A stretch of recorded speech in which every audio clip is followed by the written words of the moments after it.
Thank you. Things are really they've been happening for you, you know? You're on Kimmel and all this now. I mean, how does it feel? It feels great. Yeah. My back hurts. How's that? A lot of traveling, Yeah. a lot of stunts, and old age. But you've been at this a while though. To have it just take off in the last couple of years. Actually, it was 3 or 4 years of Game of Thrones is really the launching. Season 4 was 2014. Yeah. Yeah. It's been it must seem strange, you know. Yeah. To have that change go on. It's great. It's really great. I had the fantasy of this kind of work since I was a child, and then it became a hobby that my parents allowed me to indulge, and then it became a very serious training as an artist, you know, and getting a degree, and then it was a game of survival, auditioning my ass off as much as I could, and I started my career off in New York, and theater is my home, and so well, I'm also a fan of movies and television, and so to get to be invited into the experience of Game of Thrones, and then for my next gig to be something as good as Narcos is really lucky, and because it's creating nothing but opportunities beyond that. So I have I've got Netflix to thank for that. Yeah. Well, this from season 1, I mean 1 and 2, it's a little bit of a reboot because I've got the new cartel, but you're kind of the bridge, I would say, and I don't know if you.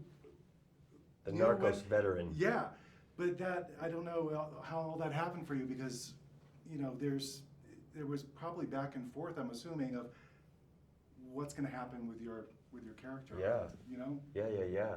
I was reading the final episode of season 2, and early on in the episode, I get kicked out of Colombia. Basically, they send me away, and I was like, well, you know, that's a bummer. Bye. And I kept reading, you know. Just to see what happens, and I saw my name again, and the final line of the episode was, well, you know, Agent Pena, tell us everything you know about the Cali cartel, and you know, that same day the producers let me know that I was coming back for some more, and that was a cool day. Before I was coming down, I was trying to read everything I could on season 3. It's very hard to get all the info, but when I was doing my Google search, it was coming up in behind the scenes. Most of the photos were you and Miguel horsing around on set. You guys, I met him and I can understand, but you get it, right? Yeah, you guys had like an instant bond, didn't you? We did. We were friends before he did the show, but part of the Netflix family, because we were doing 2 very popular Netflix shows at the same time. We got to meet at some social events, and I was a big fan, and we just hit it off. And he's just a really good friend. And what happened was that we had this pretty intense sequence that we had to shoot in Cartagena, and Cartagena is a very fun city, and so we stayed the weekend and we hung out, and we took advantage of being there and having a good time. Now you're also the narrator of the show. Yeah. That's a new responsibility. You kind of are giving us. That's what makes it understandable to us. You know, I mean, how is that part of it? It's part of another role on here. Yeah, you know? I wouldn't say it makes it understandable to an outside audience, but it definitely helps us along, and definitely is kind of a history lesson with the perspective of. With the personal perspective of a character that you're familiar with.